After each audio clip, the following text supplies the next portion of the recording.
No longer content to be the Joker's girlfriend, now she's all on her own. It's a Harley Quinn doubleheader tonight on the Superhero Pantheon. This is the Superhero Pantheon. Normally, what we do on this podcast is we take one superhero film a week and decide whether it should be in the Pantheon, the pile of shame, or somewhere in between. Tonight, we will be doing something a little bit different as we discuss the Harley Quinn DC Universe animated series, as well as the brand new film, Birds of Prey. My name is Jerome Cuson. You can find me on Twitter at JeromeC1985. You can find additional episodes of this podcast through Apple Podcasts, Stitcher, Spotify, and all of your favorite podcast apps through the real world. We strongly encourage you to leave a 4 or 5 star review so as to help people discover this show and the great work that the folks at the real world are doing. If you would like to interact with us or send feedback, you could do so in 2 ways. First, send an email to superheropantheon@gmail.com. Second, find us on Twitter at Hero Pantheon. My co-host for this weekend every week will be Brian DeBrain. He can be found on Twitter at Brian DeBrain. Brian, the universe has collided in such a way where we have 2 major Harley Quinn projects to talk about just about at the same time. We, of course, will first be discussing the Harley Quinn DC Universe TV series, a show that I am not sure how many people have even seen. So that is where we are going to start our conversation, Brian. And I have been banging the drum on this since literally the first episode. I think I told you after the first episode that you needed to start watching this immediately. Yeah, so 2 weeks ago I binged it and I caught up, and then I've caught up the last 2 weeks on each episode. I don't have the DC app, but I still watch it, so go figure. Go figure that one out.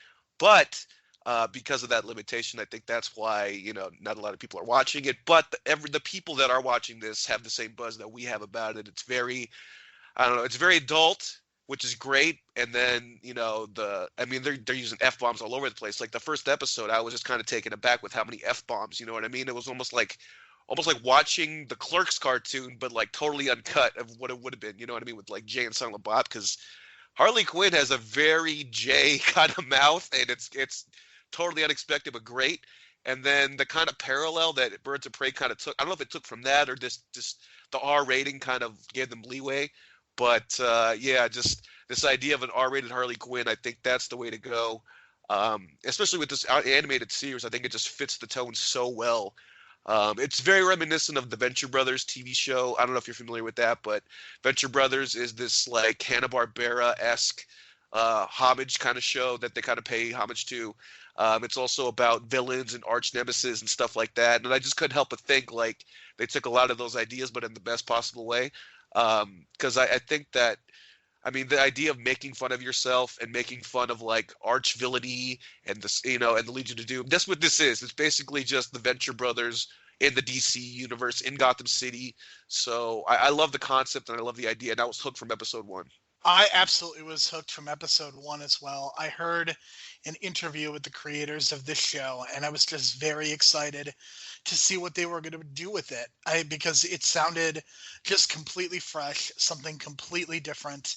I think you get used to a certain rhythm with these shows, and even the animated series and the animated movies kind of they do what they do, and to have something like this that is just so completely different. And I do want to point out that there is a Batman vs. Harley Quinn animated movie. Brian, I don't know what your thoughts are. I consider that to genuinely be one of the worst DCU movies that has ever been produced.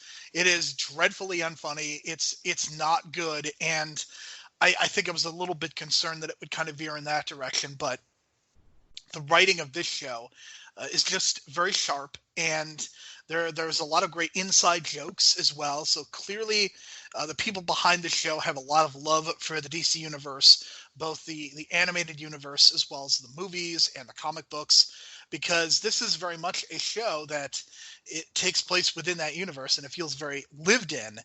And I think that these are all things that I think contribute to why the show is something that people should go out of their way to see. So we are going to discuss some of the elements, and we are not going to spoil any aspects, any major plot points of the show. I think it's okay to talk about the premise, because in order to try to convince you, we have to say something.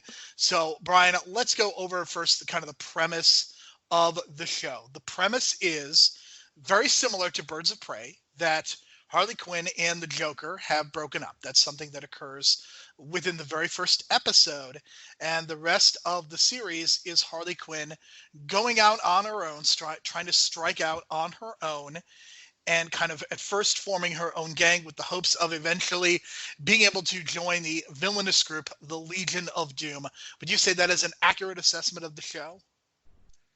Pretty much. It's very much she's gathering a team of henchmen, and I use that term henchmen, you know, in quotes because again, it's very much the Venture Brothers thing of like arch nemesis and things like that. So they got this the structure done really well, and yeah, it's the same kind of like opening, almost the exact opening I want to say from Birds of Prey and episode 1 of Harley Quinn.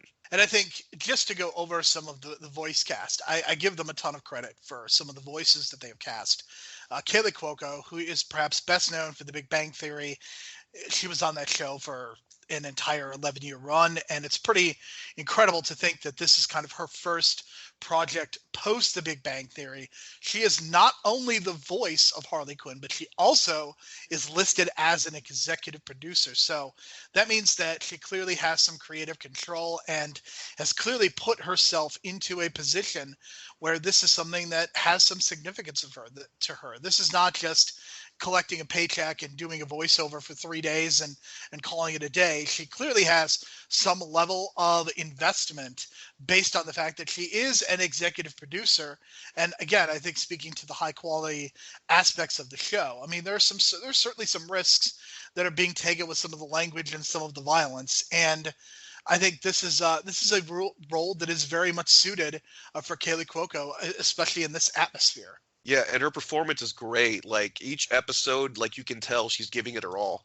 You know what I mean? She's the range of emotions that Harley goes through in this series is like up and down constantly, and she's just there like emoting it. You know what I mean? And you can tell she's not like half-assing it like some of these voice actors do in some of these cartoons or whatever. But I think that kind of like adds to it because you can tell like the performance is very genuine. Like I picture her just as Harley Quinn whenever she like in real life, and I just picture her and she's blonde. If you do her hair right, like she's totally a Harley Quinn in real life. So I think the casting is just perfect. And like if you want to one day bring her, I don't know, let's say on the DC shows, you know what I mean, you can easily cast her and just do the same thing and it would work. Just keep her PG. But credit to her performance because I think she's one of the best performances on the show, maybe the best one actually. Then I think about it, and then also with the casting too, like it's great that they can cast these different kind of comedians for certain roles. No spoilers, but Wanda Sykes kind of killed it in this series, and she's probably going to come back. So there you go. There's some other voice-over roles that I want to go over. I think the fact that they chose Alan Tudyk, who has already been a part of a DC Universe show, that being Doom Patrol, and here he gets to play the Joker. And at first, I was a little bit disappointed that it's not Mark Hamill, but I think the way that this character is, I think you almost have to go in a different direction. To me, the Joker comes off as being much more sinister on the show than he has in the past, and I think that is clearly done by design because we're not seeing the Joker through the lens of Batman's number one enemy. We are seeing him through the lens of Harley Quinn's ex-boyfriend. And I think that changes kind of who the Joker is. And I think changing the voice is appropriate for that reason. And what I think you get to see in this series is just how manipulative the Joker is. And that's not to say that he hasn't been in the past, but I think it is so much more emphasized, that aspect of his character. We don't see as much of the cruelty and kind of the jokiness and kind of the giant elaborate plots against Batman. Here we just see him flat out being manipulative toward Harley Quinn multiple times. And that is very much something that I appreciated because I think this show could have very easily gone in a lot of different directions with this relationship. And the fact that they go out of their way to not only show the Joker as being evil, but specifically being evil to Harley Quinn, I think is really important. Yeah, and it's such a we know he's a psychopath, but it's also like the sociopath kind of thing, and it's very manipulative. And not just Harley Quinn, but other characters as well. There's some crazy interactions with Bane, I'll say that much. And just like the way Joker can just fuck with Bane, man, it's just so fucked up, and it's just like this high school bully mentality that you never really get to see. So I thought that was really cool. And then, just Alan Tudyk, I really feel like he's better as the Joker than he is as Mr. Nobody. And Mr. Nobody, he's from Doom Patrol. But I think in Doom Patrol, he's just trying to be the Joker. So here he is the Joker, so I think it works out well and much better. And not only that, he does multiple voices. So him being Clayface as well, I think that's the perfect Clayface. That's the kind of Clayface I want. An actor who's just totally over dramatic and from like a certain era and acts like he's from a certain era, and he nailed that as well. And he diversifies the voices very well, so I can't even tell that he's even Clayface at times, but yeah, I can tell he's the Joker. But I think performance wise, I think he's killing it as well. And I think he's got that right voice for Clayface. I was going to get to Clayface a little bit later, but since you brought him up, let's talk about some of the renderings of the other characters. I think they're just so distinctive, and I think that's something that I really appreciate. And I love the portrayal of Clayface on the Batman the Animated Series. I love the way that they did those episodes, and I think the fact that they somehow were able to top themselves here and make him less, I guess, dire and serious, and just having so many moments with Clayface that are hysterical, and you see him going completely over the top. I give them a lot of credit for that. And similarly, I feel the same about Bane. And as much as I think people like to complain about the 2012 movie The Dark Knight Rises, it is very clear that Tom Hardy's voice, the way that he voiced Bane, has had a lot of influence over the direction of Bane as a character. Because if you listen, it is basically a parody of that voice, and just the way that Bane behaves and some of the lines. I think some of his moments are the funniest. Just there's a moment when he talks about wanting to blow up Heinz Field. There's a time when he has a coffee cup where it says coffee or caffeine is my reckoning. And it's those small moments, especially with Bane, that really make me appreciate the show. Holy crap. Okay, so Kevin Smith does this amazing impression of Bane, and I could have sworn it was him. Like, I looked it up immediately, and it wasn't him, and I was like, God damn, I thought that was Kevin Smith. But I guess everyone has that great Bane impression deep down in him.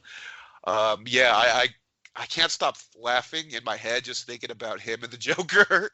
Like, I swear to God, man, that stuff with the Joker, it's like, okay, what are we doing? What are we doing? Just the thing at the table. Oh, no spoilers, man. But goddamn, it was hilarious. Like, hilarious. Bane is hilarious, and it's short spurts. You don't see him in every episode, which is perfectly fine. I think Bane in short spurts like that, it's great because he comes in and out randomly. He does his thing because it'll overstay its welcome, I think, if you just had him in every episode doing that shtick, because it would get annoying. But every once in a while, it's great, and then every once in a while, he's involved in some of the plot. But that idea of Bane just clicks for me totally. And then I already talked about Clayface, but also, I mean, I know it's Alan Tudyk, but for some reason, man, like my fantasy casting, I keep picturing Timothy Dalton in my head. So I don't know. There is an important relationship that I think we have to talk about, and that is between Harley Quinn and Poison Ivy. In many ways, they are the heart and soul of this show, and I think based on what we've seen with the season so far, this is perhaps going to be the focus of both of these seasons. And Lake Bell is the person voicing Poison Ivy, and in many ways, Poison Ivy is the voice of reason, and she is the one that is trying to help Harley Quinn recover from this breakup. I have to believe that the creators of this show were clearly influenced by the Batman and the Animated Series episode Harley and Ivy, especially those first 3 episodes, Brian. I don't know about you, but it very much felt like they were going for that vibe, except in a TV MA setting, and not, of course, with a Y7 or a PG rating. But the fact that they have gone in this direction, again, is something that I really appreciate, because whereas I think a lot of these, even the animated shows, have kind of gone towards the dramatic elements, I think what this show has done is the found family element with Harley Quinn trying to assemble her crew, kind of the workplace sitcom aspect of things when they go to Legion of Doom, and even when they're just hanging out in the apartment. I really have a lot of respect for what they've done in kind of putting the comedy first. And yes, there are action scenes, and there are some very interesting and very cool visuals. but this show has to be funny in order for it to work. And I think in those moments with Harley and Ivy especially, I think it really works. Yeah, I like that idea of them as a duo, kind of like, it's not a buddy cop movie or anything like that, but it's like a buddy criminal kind of movie, and it's almost like a stoner kind of comedy without the stoner kind of thing going on. You know what I mean? But um, I love that idea of them as a duo. It really works, and I think Poison Ivy's my favorite character. Like I find myself rooting for her so much, and she is the most rational. And even though herself, she is a little bit of a psychopath, considering that she's killed people but rationalized it because they were hurting nature. So I get that kind of rationalization, I guess. But I just love the fact that she's so level-headed and trying to keep things like grounded and like, I'm not a part of your team. I've never been part of your team. What are you talking about? And then I have to go save Harley Quinn. Blah blah blah. Yeah, she's a great performance. And I don't know, just something about her just makes me want to root for her so much. But I guess that's just because of the way they portray it, because she's so level-headed. You know what I mean? So I dig her a lot, and I dig that relationship a lot too. I think many of the voiceovers actually go over the top in a good way. I think this is the kind of show where you want that. But I think that Lake Bell tends to temper her voice and not go to the levels that Kaylee Cuoco and Alan Tudyk are going. And I think that's to the benefit to that character. And there's a couple more things about the show that I want to mention, of course. Batman is a small part of the show, and I absolutely love the fact that they cast Diedrich Bader to reprise his role as Batman. You may or may not remember that he was Batman in Batman the Brave and the Bold. And essentially what he is doing is he's doing this combination of Alan West and Kevin Conroy. That is what he does on Batman the Brave and the Bold, with some of the cadences and some of the delivery. And on this show, he is kind of doing the same thing, except it's even more, it comes across as being even more over the top, because basically the way the Batman is portrayed on this show is he's very cold, he's too much of a goody two shoes, and he gets made fun of it for a lot. And the fact that they got away with saying that it is implied that Batman has sex with bats, and I can't get over the fact that they allowed that joke to happen. He does not fuck bats, despite what Harley Quinn says. Man, yeah, he is so great on The Brave and the Bold. He's one of my favorite, interpretations of Batman, because Brave and the Bold, I think, is one of the more underrated cartoons that I've ever seen, and I don't think it gets enough love and praise, and I think it had too short of a run. Even though it had 3 seasons, I think it could have gone 5, to be honest. But yeah, his performance as Batman, it's so cheesy and over the top, but yeah, I really appreciate it. And I want to mention Gordon. James Gordon, or Commissioner Gordon, because I think that idea of a worn down Commissioner Gordon, where he's just like this cop and they're just making fun of him as like this beaten down cop, and he's like, I haven't slept in days, my wife is cheating on me, but I gotta fight crime, kind of thing going on. And it's Chris Maloney, and I think that's perfect casting, because Chris Maloney's been playing a detective for like 20 years on NBC, on SVU for like so long now, and he's so like just tuned into that character that he's like the perfect casting, because he knows he's been playing a grizzled cop for 20 years. So that casting I thought was perfect, and I gotta make a shout out for that, even though it's only one episode. I'm not going to tell you which episode and what the plot line is, though. I think the way that they portray Commissioner Gordon is an underrated highlight. And the fact that he's an alcoholic, and the fact that he desperately wants to be friends with Batman, and Batman is very much not reciprocating. It's so great. And the interactions that he has with Clayface. I mean, this show's just clicking on all cylinders. And as we are recording this, there are 2 episodes left on DC Universe. So you may not have DC Universe. I think it would be worthwhile to get it for 1 month and binge watch this show as well as Doom Patrol, then cancel your subscription. I don't know about you, Brian. I'm really hoping that they move this over to HBO Max so that people can see this, because I think this is an undervalued gem that a lot more people need to be seeing, and that's why we have tried to go out of our ways to not spoil aspects of the show. We may come back at some point and do kind of a more spoiler-filled review of this of the show, but I really want people to check this out, because Yeah, especially if you did enjoy Birds of Prey, I think this is the perfect thing to kind of sink your teeth into because it has a similar premise, but I think it approaches the storyline in a very different way that feels specific, and it feels natural because of the story that they're telling, but and it feels cartoony, but it also goes to some really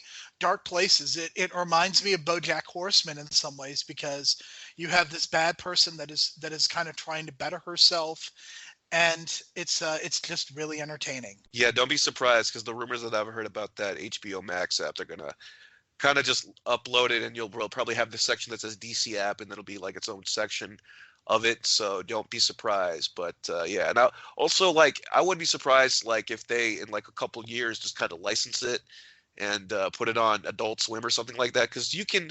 I think you can get away with it, just bleep everything out. And I think sometimes when you bleep a lot of F words out, it just makes it funnier for some reason. So I think it just kind of adds to it. Because if you watch an episode of Rick and Morty where Rick is just going off on stuff and just using the F word, it's pretty funny and you can get away with it. But I don't know if there's like a limit to how many F bombs you can do. But I think this would click really well with that Adult Swim audience that doesn't really know about it yet. I think as long as you get people to see it, I think that's the most important thing. And the best place is probably going to be on the HBO Max streaming platform. And any final thoughts before we transition into talking about Birds of Prey? I guess I've smoked weed with King Shark, so there's that. That is quite the way to end our conversation. All right, let's talk about Birds of Prey. This is the very interesting movie that has come out this past weekend, directed by Kathy Yan, and there's been a lot of discussion about some of the box office aspects of things and kind of where this movie fits in to the DCEU. And this, of course, is a big year for female superhero movies as we are getting a number of them over the course of 2020, this being kind of the first of three major female-led superhero movies. And then, of course, The Eternals is going to be kind of a 50-50 deal. But we have Black Widow coming out in May of this year. Then we have Wonder Woman coming out in June. I fully expect Wonder Woman to be the biggest superhero movie of the year. I think that movie's going to crack $1 billion, and I think it's going to make even more money than Black Widow, which is something you almost don't see when you look at the DCEU versus the MCU. But Birds of Prey was a film that did not have quite as high of a budget as so many other superhero movies. The budget that I found, $84 million.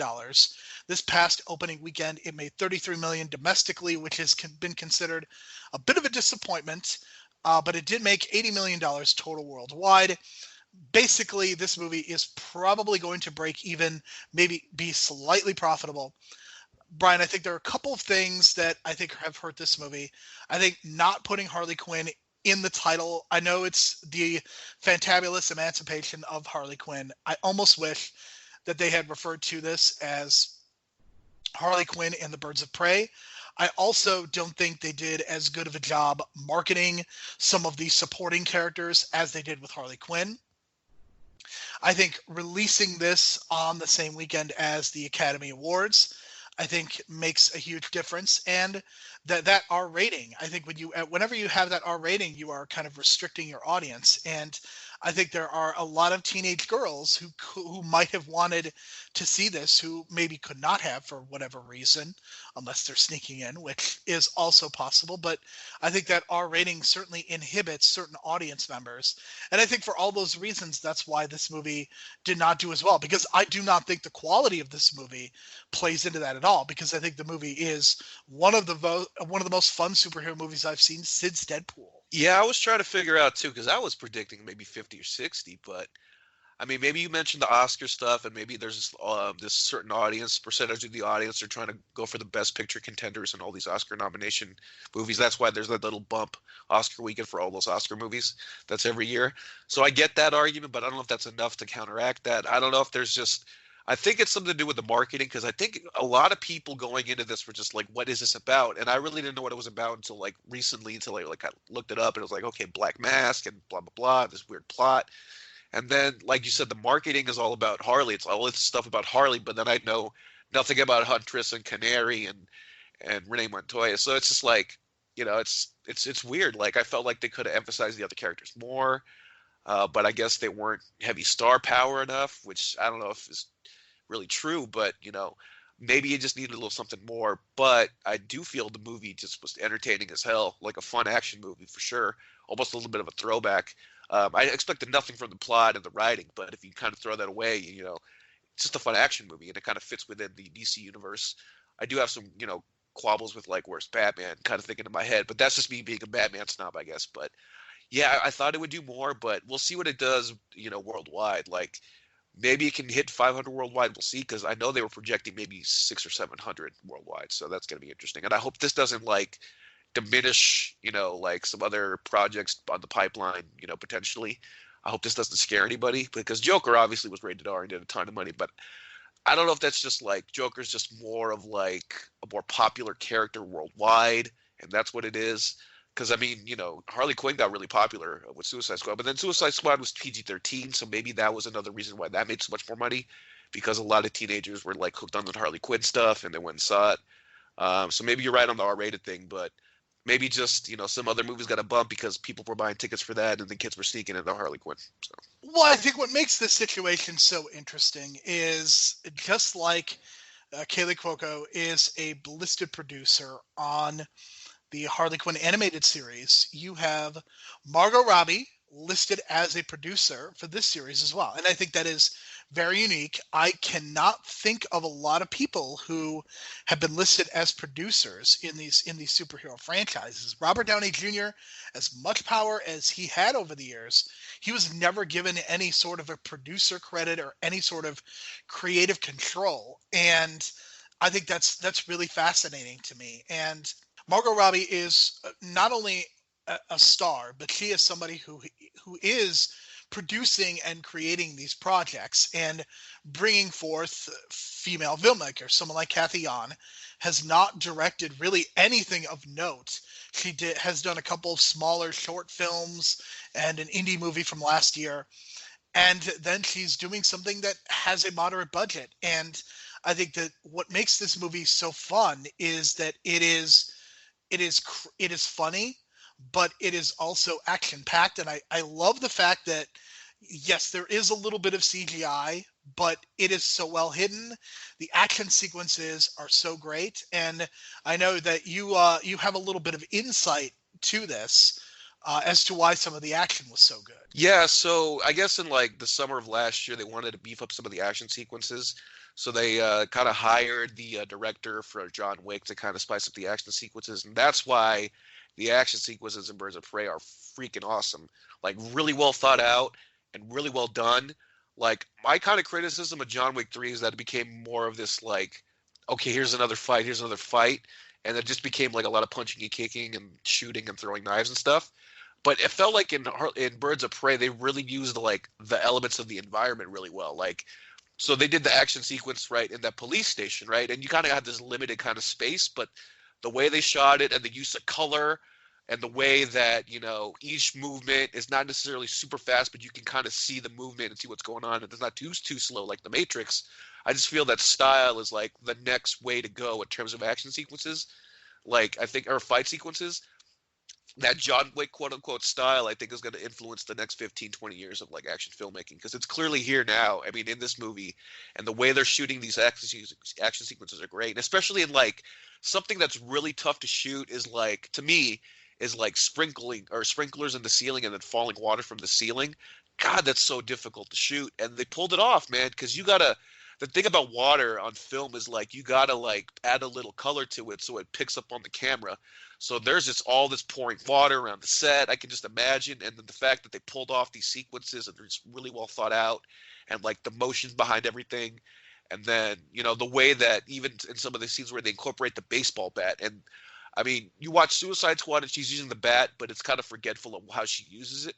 But here it's like they crank it up and they slow things down and show you how she uses the bat and how she's become more athletic and she's using these lucha libre moves. It's great. I love the way that they incorporate that too. It's very much that John Wick style, and it really helped this movie a lot. And sometimes you need a little bit of that. So I think that this is going to be the style from this way forward. And I know the Marvel MCU like doesn't really do that style, but I think they do more of like the Jackie Chan, John Woo kind of thing. I think this John Wick thing is more of like the evolved style of that, where they're really using the camera more, and they're really thinking of like these really creative, like the way they make basic looking sets into something really like unique, like a police station. Right. And I think that so the other element of this that impresses me is just how differently Harley Quinn is shot in this movie versus the Suicide Squad. And I think what makes Suicide Squad such an abomination, that is a movie that is in our pile of shame, and it is justified because the fact of the matter is that the plot was nonsensical. And admittedly, the plot is not the strongest aspect of Birds of Prey, but just some of the male gaziness of Harley Quinn in Suicide Squad and the way that her relationship with the Joker is portrayed, I think it's very problematic, and I think that they get away from some of that problematicness in this movie by having the breakup happen, and we don't see the Joker in this movie. And thank goodness, because if there's one thing I never want to see again, it is Jared Leto playing the Joker. That is not something that I want to see anytime soon. And I love the fact that he is not in this movie at all. And the first 20 minutes of this movie are Harley Quinn kind of indulging in her own self-pity, but kind of coming to this decision, literally blowing up a chemical factory, which is this great symbolic moment. And I just really appreciated the different approach that they took compared to the animated series. And I do not think that one is influencing the other. But I love the fact that whereas in the Harley Quinn animated series, the breakup occurs and she's kind of going for these familial relationships, this is more of a situation where she's just trying to survive, and really we understand and become more sympathetic to her, even though she is a villainous character. She basically gets betrayed by the Joker and is turned on by so many people, including the wise old restaurant owner. I think that might be an underrated aspect of the movie that I don't think people are going to appreciate, but they should. That is the kind of role that restaurant owner, one of two things generally happens to that person. Either they die or they turn on them and become a straight up villain. In this case, he does sell her out, but he just does it for his family and we never see him again. And I just love that that's the direction they went in, because there's so many times when with those mentor roles that they are going for a very specific reaction, particularly when they die, and they don't go in that direction. And I think that is such a great moment, because it really sets up Harley to not be a member of Birds of Prey and to eventually strike out and really, by the end of the movie, be out on her own. Yeah, that was the other interesting thing too. Is like usually, the archetype of every movie, you have the mentor role, someone to guide the main character. There's really not that in this movie, because she's basically trying to figure out her own mind as she's going.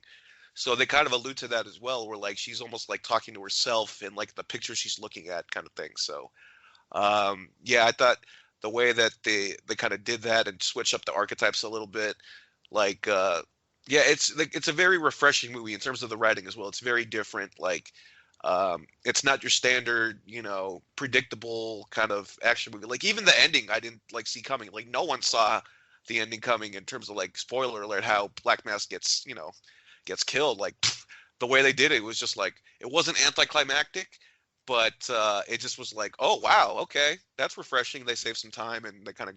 Usually endings to these DC movies are just so over the top, and I know you complained about the blue beam in the sky kind of thing going on. This was none of that. It was just kind of like this, almost like a Western gunslinger type ending, like Magnificent Seven kind of thing going on at the end. So that was really cool. The only thing I thought was like, man, like why did Canary just like scream at these motherfuckers 10 minutes ago? She would have like saved a lot of time, but I guess they wanted to save it for the best moment possible, and I get that, but I just can't help but thinking like, man. Canary could have just kicked some ass, but she's just holding back. But whatever. Well, I think it's fun. It's good that you mentioned Canary, because I do want to talk about some of the other performances in this movie. Journey Smollett-Bell, I think she does a spectacular job as Black Canary. I think the fact that she's able to sing, the fact that she's able to act, and just you can literally see a star happening in front of your eyes, because I know that she's been in other things. If you look at her IMDb page, Brian, can you tell me what popular sitcom Journey Smollett-Bull was on in the early 90s? Okay, I'm not looking at it, but I'm just gonna guess off the top of my head. Early '90s, Full House. That is a hell of a guess, my friend. You are correct. She was one of Michelle Tanner's friends on Full House. Holy shit! Now that makes sense in my head because I was thinking of that little girl that looks like her, and that's why I guessed it. Holy crap! You just blew my mind. Wow, Yeah. that's her. Yes. She had That a is her. career after that. Wow, Yeah, good for career, her. a career after having a child career. You know what I mean? That's tough. I mean, Mary Elizabeth Winstead was a kind of a child actor as well, and she has, of course, gone on to be in Scott Pilgrim versus the World. I think that there is something unfortunate about her career. I feel like she is so underutilized in a lot of movies and even TV shows, and even in this movie, I kind of felt like she was underutilized. There's this big build up to her being the Huntress and getting her revenge, and I think that one of the issues that I have with this movie is I don't think they quite nailed the tone, and I think Huntress's character specifically is a representation of that, because I think there are times when they do a good job of it kind of being humorous as to who she is and being the crossbow killer versus the Huntress. But then there are times when it just seems like they go from serious to being funny all over again, and it kind of happens too quickly. Yeah, I get that, and because I felt like there was this mini movie within the movie about Huntress's background, and I was just like I was hooked on that. Like I think that was my favorite part of the movie. I was like, God, this is a movie I really want to see her journey to revenge. And I was like, God, wait a minute, this is kind of like Kill Bill. So I guess I've already seen this journey. But man, that backstory was great, and I love that. You know, I love the whole. What I love about Gotham City, especially, is the whole mob boss fascination that I have with it, and all these different mob bosses, and they're using all these different mob boss names and stuff from the comics, and just tying it all together. And that Hunter's backstory is from the comic, and I was just like, man, like they're doing a good mafia movie right now, and I just maybe want to see Quentin Tarantino do a Huntress movie. And I know that sounds crazy, but I think that would be like right up his alley, and he could do like mafia stuff. But that scene where they gunned down her family, like that's total like straight up old school mafia stuff. And I thought they shot it well, and the way that gangster looked in the middle when they were gunning down his family, that was totally awesome. I love that little mini sequence right there. It's funny you mentioned Kill Bill, Brian. Do you want to know? So all movies, whenever they shoot, they use fake names, of course, to distract people and not get people to pay attention to what's going on. Do you want to know what the fake title of this movie was as they were shooting? Ooh, tell me. Fox Force 5. Ha ha! The subconscious is very, very strange. Very, very strange indeed. So I think we can both agree that Journey Smollett-Bell, Mary Elizabeth Winstead were great. I think somebody else that was really great was Rosie Perez. I think that the amazing thing to me is that if you look at Rosie Perez's career, she of course has this really high point of her career with White Men Can't Jump. I think she is as important to that movie as Wesley Snipes and Woody Harrelson. And of course, she was in Fearless the next year, where she got a bunch of awards. And it doesn't seem like her career has really materialized. I think the fact that she is such a strong-willed activist has played into that. I know that she has had some engagement with Harvey Weinstein, and that, of course, has probably not helped her career. But I was really glad to see her in such a major role. And this is the kind of role that probably hits a little bit too close to home, because she literally is playing a role where she does not get the credit that she deserves because she is a woman. Um, it's fascinating to me that here you have this woman of color who is not getting the credit that she deserves, and the fact that they cast somebody, a black male, to be the kind of the person that's taking credit is a really interesting and provocative choice. And I'm sure that smarter people than me will have some think pieces on this. But I was really happy to see Rosie Perez as Renee Montoya in this movie, because she's not there to die, which I was very happy to see, but she is an active member of this team, and she is also not perfect. It's heavily implied that she's an alcoholic. She is also queer, and I really love the fact that she got she got a lot of time to showcase herself. And you mentioned kind of the movie within a movie. I think this is another example of it. Her storyline is a really crucial element to this film, and the fact that she ultimately decides to quit being a cop and to become this bird of prey. It's a really empowering moment, and I was just really happy with how her storyline developed. Yeah, it felt like this meta thing going on. Like it felt like it was like her kind of meta experience in Hollywood and all these males kind of controlling her destiny kind of thing. You know what I mean? That's kind of what it felt like. Because I mean, I've heard, like blackballed and all that kind of thing, and for certain stupid reasons and bullshit reasons, and like, it just felt like this is her comeback, right? And she's in this role where it just kind of reflects that situation of what she was in. So I thought, like, this feels like real life, you know what I mean? Even though she's playing a cop instead of like an actress in Hollywood, it really felt like she was hitting some like stuff close to home and her own home, you know what I mean? And you're right on that, because I felt that too. And like, I loved how in the end she just gave up the badge and just walked out with her stuff, and the dude was taking credit, and I was just like, God damn it, you know. But that's the big message, you know what I mean? Like that goes on a lot, and that's got to change. So yeah, it's a very woke moment, and I thought it was an awesome moment, and it is empowering because like the way she walked out, like on her own terms, very Jerry Maguire, but like, on a really like serious level, and she probably should have done it a while ago. You know what I mean? Like the way that everything went down, it's like she probably should have quit years ago and just went on her own and became a vigilante or some shit like that, because like she probably would have got done a lot more done that way. But yeah, I'm glad she lived, and it would have sucked if they would have just killed her off for nothing. But again, they really thought out these characters. And yeah, it's just, it was what, a 2-hour movie, and I get that. I just felt like maybe on the Blu-ray, you give us maybe more mini movies or something like that, or something with these characters. Give me a Birds of Prey, maybe like show on the app or something. But because I don't know if another movie would be worth it financially, but like a show on HBO Max or something, just the Birds of Prey, just the three of them, Huntress, Montoya, and Canary. I think that works as its own little thing, and then maybe you cross them over later on into a bigger movie or something like that. Yeah, who knows what shape HBO Max is going to take, but I did want to talk about Cassandra Cain, as she is played by Ella J. Basco in what is a really important role, and you really get a lot of representation in this movie, and I love the fact that she is so capable of taking care of herself for the most part. I mean, there are times when she is being held captive, but she's always a smart ass, and she does something pretty brilliant with a diamond. That's literally swallowing it, and that is kind of keeping her alive and an important part of the plot. And I really appreciated her character as well and what they were able to do with this young woman. And I like the fact that at the end, she does not learn the error of her ways and is in fact still a criminal with Harley Quinn. I love that the message of this movie is that yes, the Birds of Prey exist and they are going to get justice for Gotham City, but Harley Quinn and Cassandra Cain, they are not good people at the end of this movie.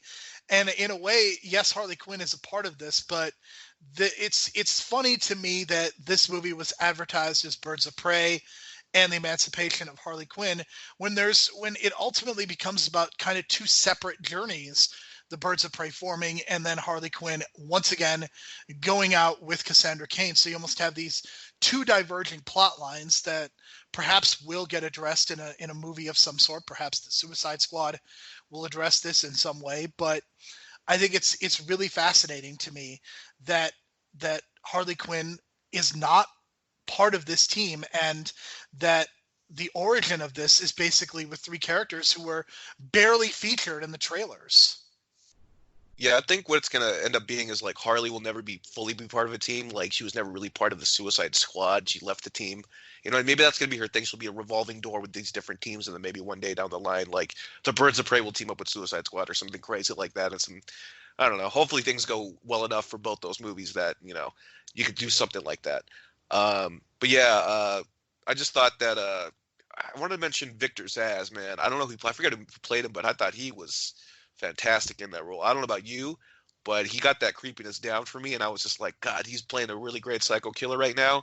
And yeah, I thought he was just fantastic in his performance and his over possessiveness of Black Mask. I thought that was just like a great little thing in their relationship and the way that they kind of show the relationship on screen.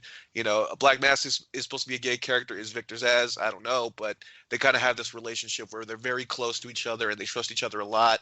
And I like the way that they built that, and they kind of use that trust towards the end and kind of reflect their relationship. So I thought that was really well done. Victor Zsasz was played by Chris Messina. He is the ultimate that guy. He has been in a ton of movie and television products over the years. He is somebody I most recently, perhaps on Sharp Objects, he was detective on that. He was a prominent part of the Mindy Project. He's been in a lot of various movie and TV roles, so he is definitely someone that I'm familiar with. And I think we have to talk about Ewan McGregor, because this is such a different Ewan McGregor performance than I have seen him in almost ever. I can't really think of a time when Ewan McGregor was this much off his rocker. I told you he was on a heater. There was lots of cocaine seemingly being consumed by Ewan McGregor, because he's chewing the scenery. He is having the most fun out of everybody in this, and I think it works. I think he matches the tone very well. I think he takes a character in Roman Sionis that could have very easily been very forgettable, and just you kind of roll your eyes and you're like, well, this is almost irrelevant. Who cares? And I think he makes him very distinctive. I think he makes him very evil, to the point where there's this very awkward scene when he forces this woman onto a table and forces her to dance, and it's almost too good of an evil performance, because he's kind of been gregarious and just all over the place. And in this very specific moment, you see just how bad of a person he is. And I can't say enough good things about him. I think the performances of this movie are all very good. I'm not going to say that Ewan McGregor was the best, but I think he took a role that could have very easily been forgotten and abandoned, and he made it something fun.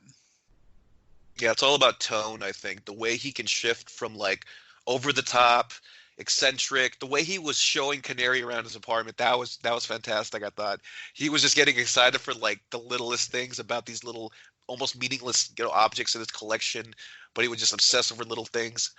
Just little character nuances like that really made it.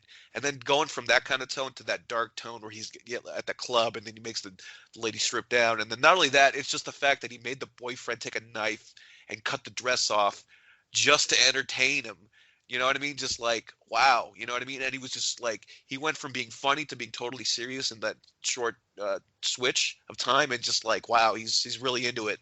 And he's really, like, that moment felt creepy to me. Like, it really felt creepy. It felt like something out of like a crazy, like, dark 70s slasher movie where it's like, you know what I mean? Just like, I don't know if it's the uneasiness of just a knife ripping up a dress. I mean, that's just kind of like creepy as it is, but just that whole scene, it totally showed the tone of that character to go from easily over eccentric to really dark and evil. And the fact that, like, the child, like, he killed a child, or he didn't kill him, but he had ordered Victor's ass to kill a child. But there's a child murder in this movie for sure. And like, he was just vicious and like stone cold about it. And I was just like, whoa, dude, don't fuck with this guy. Absolutely. I can't say enough good things about this movie. I think kind of the MacGuffin, it's not the best. It's, of course, a diamond, and there's numbers and there's stuff going on. And I think on the script level, I don't think it's as strong as it could have been. But I ultimately walked away from Birds of Prey thinking that this was something very fresh and very different. We have Harley Quinn as the unreliable narrator, as things kind of go back and forth as far as both the tone and the time of the movie. But I think it lends to kind of this uniqueness. And I really appreciated the fact that the end of this was not just a random CGI garbled mess, that it was a legitimate action scene where the people could actually be seen. So for all those reasons, I would say this is very much worth checking out. And I think this is something that's going to be very rewatchable and will be very popular on cable. I really appreciated the fact that it was not male gazy and it did not feel exploitative at any point.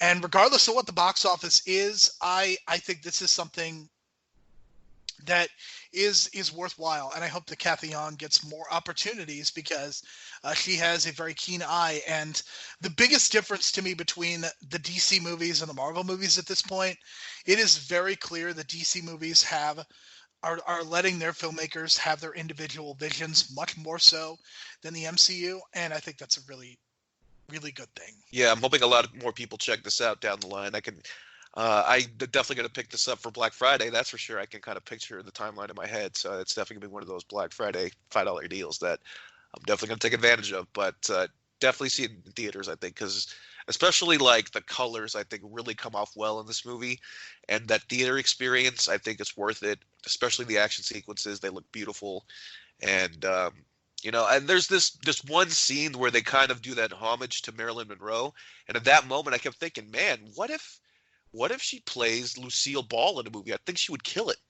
I think that would certainly be something that works.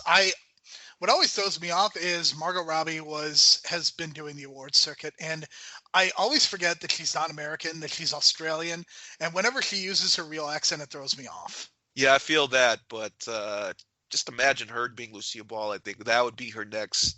That would kind of give her that Oscar maybe, because I think that would be almost like perfect casting. I think because the way she can just do comedy as well, I think she can just click. And then you do that Lucille Ball smile with her smile, picture perfect. Well, there's rumors that she's going to be Barbie in a movie that may get written by Greta Gerwig. So we could see Margot Robbie go in a lot of different directions.